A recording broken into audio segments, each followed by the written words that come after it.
दोस्तों नमस्कार, स्वागत है एक बार फिर से आज की बड़ी और ताजा खबरों में। आपको बता दें कि संयुक्त किसान मोर्चा का बड़ा ऐलान। कहा कि 27 सितंबर के भारत बंद में कुछ ऐसा होगा कि सरकार और राजनीतिक दलों को किसान हर वक्त आएंगे याद। वहीं यूपी में व्यापारियों ने किया चुनाव बहिष्कार का ऐलान। वहीं मुख्यमंत्री योगी आदित्यनाथ का विपक्ष पर तगड़ा हमला।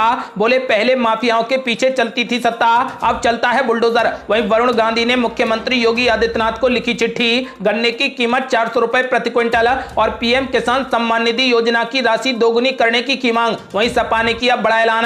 सरकार बनते ही सभी महिलाओं के खाते में हर महीने आएंगे 1500 रुपए। वहीं संजय राउत का बड़ा ऐलान। बोले उत्तर प्रदेश और गोवा विधानसभा चुनाव लड़ेगी शिवसेना। वहीं यूपी में शिवसेना का कांग्रेस के साथ होगा गठबंधन। संजय राउत ने लिया यू टर्न। बोले यूपी में 403 की जगह अब 100 सीटों पर चुनाव लड़ने का किया दावा। वहीं पीएम मोदी के आगमन से पहले गन्ना किसानों का जोरदार प्रदर्शन। अलीगढ़ मुरादाबाद हाईवे किया जाम। वहीं मुख्यमंत्री योगी आदित्यनाथ की यूपी के माफियाओं को कड़ी चेतावनी। बोले गरीबों और किसानों व व्यापारियों को परेशान किया तो जीना हराम कर देंगे। वहीं गुजरात में भूपेंद्र पटेल होंगे नए मुख्यमंत्री। आज होगा शपथ ग्रहण समारोह। वहीं आम आदमी पार्टी और कांग्रेस का बड़ा आरोप। बोले विजय रूपानी को बनाया बलि का बकरा। राघव चड्ढा बोले गुजरात में भाजपा राज के अंत का संकेत। वहीं लापरवाह अफसरों को नितिन गडकरी ने लगाई कड़ी फटकार। बोले कोई ढिलाई करेगा तो मैं इसे ठोके बिना नहीं छोड़ूंगा। और भी बड़ी खबरों को जानने के लिए वीडियो को लाइक कर दें, चैनल को सब्सक्राइब कर लें और घंटी बटन जरूर दबा दें। वहीं पहली बड़ी खबर है संयुक्त किसान मोर्चा का बड़ा ऐलान। कहा कि 27 सितंबर के भारत बंद में कुछ ऐसा होगा कि सरकार और राजनीतिक दलों को किसान हर वक्त आएंगे याद। ये आपको बता दें कि किसान आंदोलन 9 माह के बाद अब एक नई राह पर चल पड़ा है। तीनों कृषि कानूनों को रद्द करना तो सबसे प्रमुख मुद्दा बना ही रहेगा। साथ ही किसान संगठन अब एक ऐसे प्लेटफॉर्म पर काम कर रहे हैं जिसके बाद आने वाली पीढ़ियों को उनकी तरह आंदोलन का सहारा नहीं लेना पड़ेगा। संयुक्त किसान मोर्चा के वरिष्ठ पदाधिकारी आबिद शाह ने बताया कि किसानों को लेकर 1947 से चला आ रहा वो किस्सा अब खत्म हो जाएगा। आजादी के बाद इतने दशकों में राजनीतिक दलों को किसान की याद सिर्फ चुनाव के दिन आती है और उसके अगले चुनाव तक उन्हें भुला दिया जाता है। अब ऐसा नहीं होगा। किसान आंदोलन ऐसा कुछ करेगा कि सरकार और राजनीतिक दलों को किसान हर वक्त याद आएंगे। 27 सितंबर के भारत बंद के अलावा किसान संगठनों के प्रतिनिधि 28 राज्यों में पहुंच रहे हैं। वहां की सरकार को एमएसपी का स्थानीय ड्राफ्ट सौंपकर उसकी लिखित गारंटी देने का आग्रह करेंगे। अगले साल भाजपा को राजनीतिक चोट लगना संभव है। राजनीतिक दल और सरकार किसानों के साथ अब धोखा नहीं कर सकेंगे। इस आंदोलन का दूरगामी असर नजर आएगा। केवल किसान का परिवार ही नहीं बल्कि देश का हर नागरिक इससे जुड़ेगा। आबिद शाह ने कहा कि किसान आंदोलन चुनाव नहीं लड़ेगा, उसका मकसद किसान को सिखाना है। हम उसे समझा रहे हैं कि आज 1947 नहीं बल्कि 2021 है। बहुत जल्द वो समय देखेंगे जब राष्ट्रीय और स्थानीय चुनाव में किसान केंद्र में होगा। किसान को अब अपनी संख्या, ताकत और एकजुटता का एहसास हो गया है। हर राज्य में किसानों की टोलियां जा रही हैं। सरकार को हर मोर्चे पर घेरा जाएगा। कोई भी राजनीतिक दल किसानों को धोखा देने की हिम्मत नहीं कर सकेगा। बतौर आबिद शाह किसानों के नए प्लेटफॉर्म का असर अगले साल होने वाले कई राज्यों के विधानसभा चुनावों में देखने को मिलेगा। आपको बता दें कि किसानों ने ऐलान कर दिया है कि 27 सितंबर के भारत बंद में कुछ ऐसा किया जाएगा कि सरकार और राजनीतिक दलों को किसान हर वक्त याद आएंगे।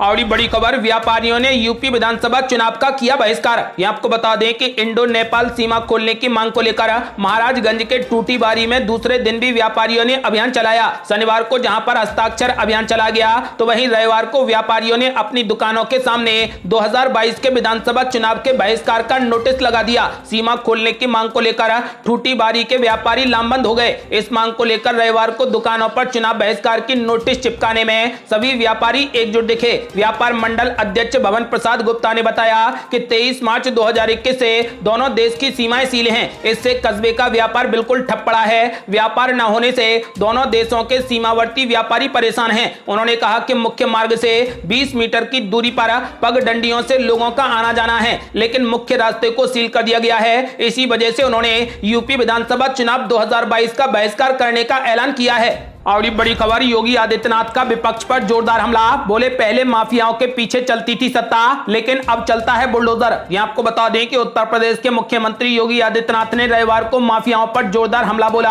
योगी आदित्यनाथ ने माफियाओं की अवैध कमाई पर रोक लगाने का दावा किया है और कहा कि माफिया अब यूपी को छोड़ने पर मजबूर हो गए हैं। योगी आदित्यनाथ ने कहा कि पहले माफिया सत्ता का संचालन करते थे और सत्ता इनकी शागिर्द बनकर इनके पीछे पीछे चलती थी, लेकिन अब उनकी अवैध कमाई पर सरकारी बुलडोजर चलता है तथा ये माफिया उत्तर प्रदेश की धरती को छोड़ने के लिए मजबूर हो गए हैं। माफियाओं के खिलाफ हमारा ये प्रयास निरंतर जारी रहेगा। साथ ही योगी आदित्यनाथ ने पहले की सरकारों पर जमकर निशाना साधते हुए कहा कि वर्ष 2017 से पहले हर गरीब को मिलने वाला राशन क्यों नहीं मिल पाता था, क्योंकि तब प्रदेश में शासन करने वाले लोग और शागिर्द माफिया गरीबों का राशन हजम कर जाते थे। आपको बता दें कि योगी आदित्यनाथ ने प्रदेश की जनता को भरोसा दिलाते हुए कहा कि आज गरीबों का राशन कोई नहीं निगल सकता, अगर निगला तो वो जेल जरूर जाएगा। आपको बता दें कि साथ ही योगी आदित्यनाथ ने यह भी कहा कि आज अगर कोई भी नौकरी को नीलाम करने का प्रयास करेगा तो वो नौकरी को नहीं लेकिन अपने घर को जरूर नीलाम कर देगा।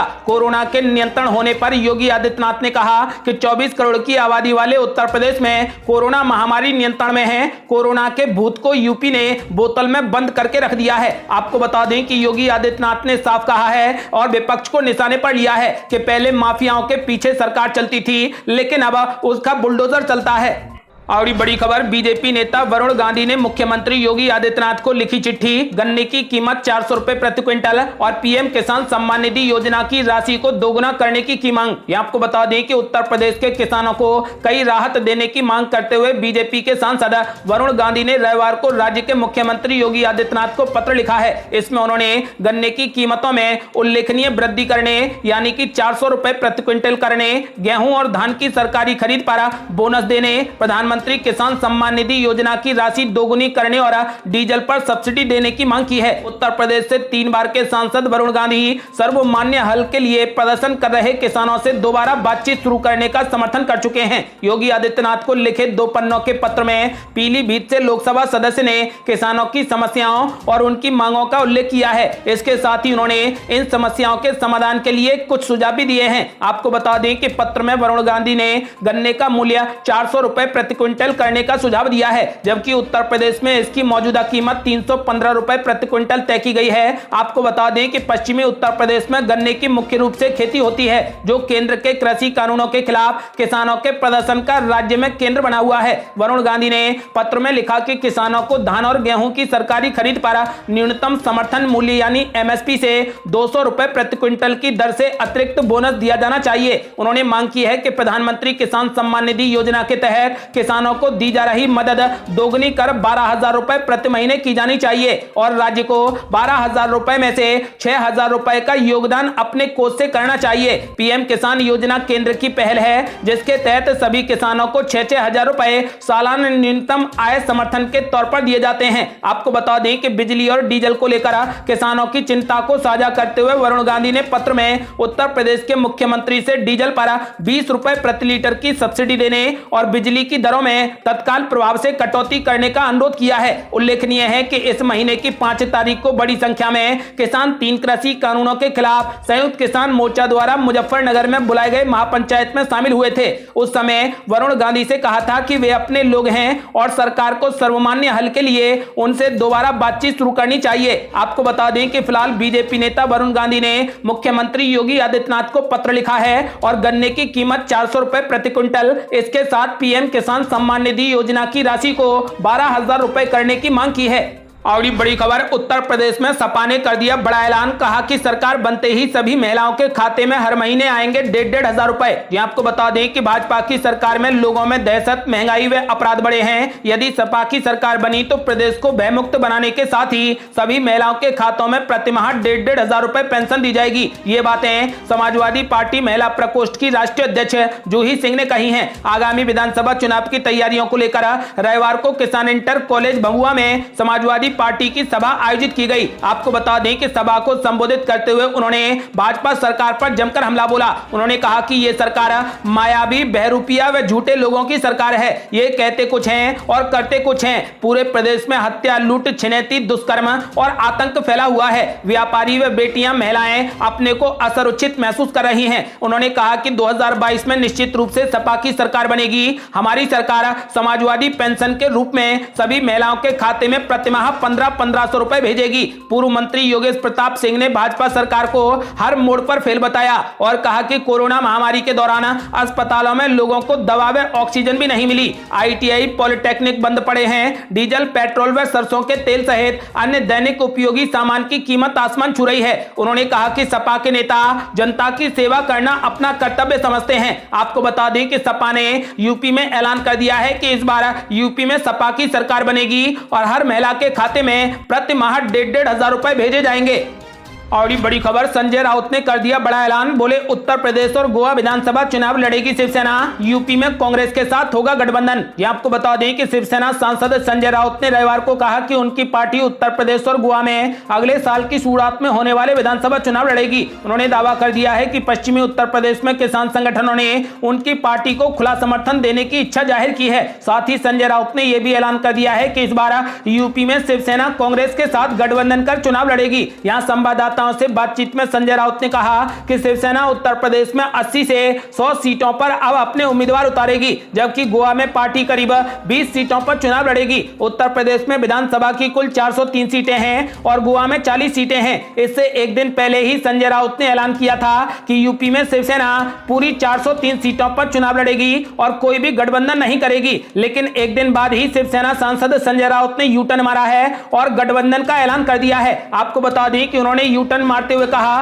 कि यूपी में कांग्रेस के साथ गठबंधन कर शिवसेना अब 100 सीटों पर चुनाव लड़ेगी। राज्यसभा सदस्य ने कहा कि पश्चिमी उत्तर प्रदेश में किसान संगठनों ने शिवसेना का खुला समर्थन करने की इच्छा जाहिर की है और हम छोटी पार्टियों के साथ भी गठबंधन कर सकते हैं। गोवा में MBA जैसे समीकरण के रास्ते तलाशे जा रहे हैं। संजय राउत ने कहा कि इन दो राज्यों में शिवसेना के कार्यकर्ता हैं और पार्टी सफलता और विफलता को किनारे कर चुनाव लड़ती रही है। महाराष्ट्र में शिवसेना, राष्ट्रवादी कांग्रेस पार्टी और कांग्रेस की मिलीजुली महाविकास आघाड़ी सरकार है। आपको बता दें कि गुजरात के मुख्यमंत्री पद से विजय रूपानी के इस्तीफे के बारे में पूछे गए सवाल पर उन्होंने कहा कि यह भाजपा का अपना आंतरिक मामला है, बाहर के लोगों को इस पर टिप्पणी करने की जरूरत नहीं है। मैं रूपानी को तब से जानता हूं जब वो मेरे साथ राज्यसभा के सदस्य थे। आपको बता दें कि संजय राउत ने दावा कर दिया है कि पिछली बार भाजपा बस बहुमत का आंकड़ा 182 सीटों वाली विधानसभा में किसी भी तरीके से पार कर गई थी, लेकिन पार्टी के लिए इस बार हालात अच्छे नहीं है। आपको बता दें कि शिवसेना नेता संजय राउत ने ऐलान कर दिया है कि इस बार शिवसेना उत्तर प्रदेश और गोवा दोनों में चुनाव लड़ेगी, जिसमें यूपी में महागठबंधन होगा, यानी कि शिवसेना यूपी में कांग्रेस के साथ गठबंधन कर 80 से 100 सीटों पर चुनाव लड़ेगी। और ये बड़ी खबर, यूपी में पीएम नरेंद्र मोदी के आगमन से पहले गन्ना किसानों का जोरदार प्रदर्शन, अलीगढ़ मुरादाबाद हाईवे किया जाम। ये आपको बता दें कि 14 सितंबर को प्रधानमंत्री नरेंद्र मोदी अलीगढ़ आ रहे हैं। वो यहां पर राजा महेंद्र प्रताप राज्य विश्वविद्यालय और डिफेंस कॉरिडोर का शिलान्यास करेंगे। पीएम मोदी के आगमन से पहले अलीगढ़ में गन्ना किसानों के प्रदर्शन की खबर से पुलिस प्रशासन के हाथ पांव फूल गए हैं। चीनी मिल की बदहाली से नाराज गन्ना किसानों ने रविवार को अलीगढ़ मुरादाबाद NH हाईवे पूरे तरीके से जाम कर दिया। जाम की सूचना पर कई थानों की फोर्स मौके पर पहुंची और किसानों से जाम खोलने को कहा, लेकिन किसान नहीं माने।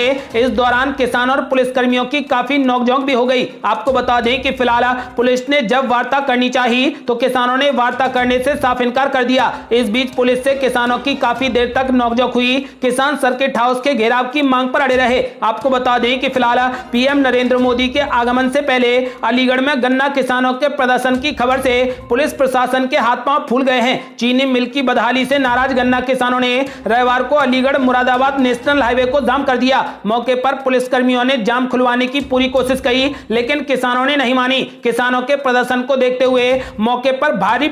और ये बड़ी खबर, मुख्यमंत्री योगी आदित्यनाथ ने सभी माफियाओं को दी खुली चेतावनी। बोले यदि गरीबों, किसानों और व्यापारियों को परेशान किया तो जीना हराम कर देंगे। ये आपको बता दें कि मुख्यमंत्री योगी आदित्यनाथ ने माफियाओं को खुली चेतावनी दी है कि यदि गरीबों, किसानों व व्यापारियों को सताया तो जीना हराम कर देंगे। किसी का घर गिराओगे तो सबसे पहले तुम्हारा घर तोड़ दिया जाएगा। वो रविवार को संत कबीरनगर जिले में नवनिर्मित जिला जेल के लोकार्पण समारोह में लोगों को संबोधित कर रहे थे। इस मौके पर उन्होंने 245 140 करोड़ की योजनाओं का लोकार्पण व शिलान्यास कर दिया और माफियाओं को खुली चेतावनी दे डाली कि यदि गरीबों, किसानों व व्यापारियों को सताया तो जीना हराम कर दिया जाएगा। उन्होंने युवाओं के लिए भी बड़ी घोषणा की है। मुख्यमंत्री ने कहा कि जो बेरोजगार युवा हैं उन्हें नौकरियों की परीक्षा देने के लिए आने जाने पर भत्ता दिया जाएगा। प्रतियोगी परीक्षा की तैयारी करने वाले युवाओं के लिए टैबलेट बिल्कुल फ्री में दिया जाएगा। साथ ही कोरोना काल में बाहर आने जाने के संकट से बचाने के लिए घर से ही तैयारी करने के लिए सभी डिजिटल सुविधाएं प्रदान की जाएंगी।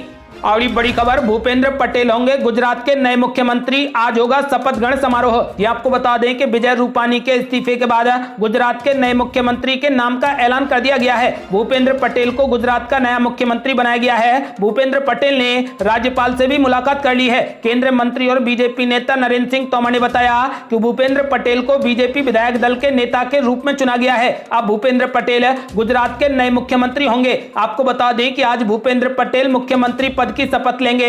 गुजरात बीजेपी अध्यक्ष CR पाटिल ने बताया कि गुजरात के नवनिर्वाचित मुख्यमंत्री भूपेंद्र पटेल आज शपथ लेंगे। उनके साथ कोई और शपथ नहीं लेगा। और बड़ी खबर, आम आदमी पार्टी और कांग्रेस ने बीजेपी पर बोला जोरदार हमला। कहा विजय रूपानी को बनाया गया बलि का बकरा। राघव चड्ढा बोले गुजरात में भाजपा राज के अंत का संकेत। ये आपको बता दें कि कांग्रेस और आम आदमी पार्टी ने दावा किया कि गुजरात के मुख्यमंत्री पद से इस्तीफा देने वाले विजय रूपानी ने भाजपा की विफलताओं की कीमत चुकाई है। उन्हें बलि का बकरा बनाया गया है। आम आदमी पार्टी नेता राघव चड्ढा ने कहा कि यह गुजरात में भाजपा के राज के अंत का संकेत है। गुजरात कांग्रेस ने कहा कि भगवा पार्टी के वाला मुख्यमंत्री को बदलकर अपनी रिमोट नियंत्रित सरकार की विफलता को कवर नहीं कर सकती है। प्रदेश कांग्रेस प्रमुख अमित चावड़ा ने कहा कि पार्टी ने राज्य सरकार के कुशासन और आपराधिक लापरवाही को छिपाने के लिए विजय रूपानी का इस्तीफा ले लिया है। आपको बता दें कि कांग्रेस के एक अन्य नेता हार्दिक पटेल ने कहा कि मुख्यमंत्री रूपानी के इस्तीफे से यह स्पष्ट हो गया है कि भाजपा सरकार चलाने में असफल रही। असली बदलाव अगले साल राज्य विधानसभा चुनाव के बाद आएगा, जब जनता भाजपा को सत्ता से बाहर कर देगी। ये थी अब तक की बेहद बड़ी खबरें। यदि आप भी चाहते हैं कि भारत जल्द से जल्द कोविड मुक्त हो जाए तो इस वीडियो को लाइक जरूर करें। इस बार उत्तर प्रदेश में आपके अनुसार किसकी सरकार बनेगी? अपनी राय हमें वीडियो लाइक कर कमेंट बॉक्स में जरूर दें। यदि आपने अभी तक हमारे चैनल को सब्सक्राइब नहीं किया है तो कृपया चैनल को सब्सक्राइब कर घंटी बटन जरूर दबा दें। जल्दी मिलते हैं बड़ी अपडेट के साथ। तब तक के लिए जय हिंद, जय भारत।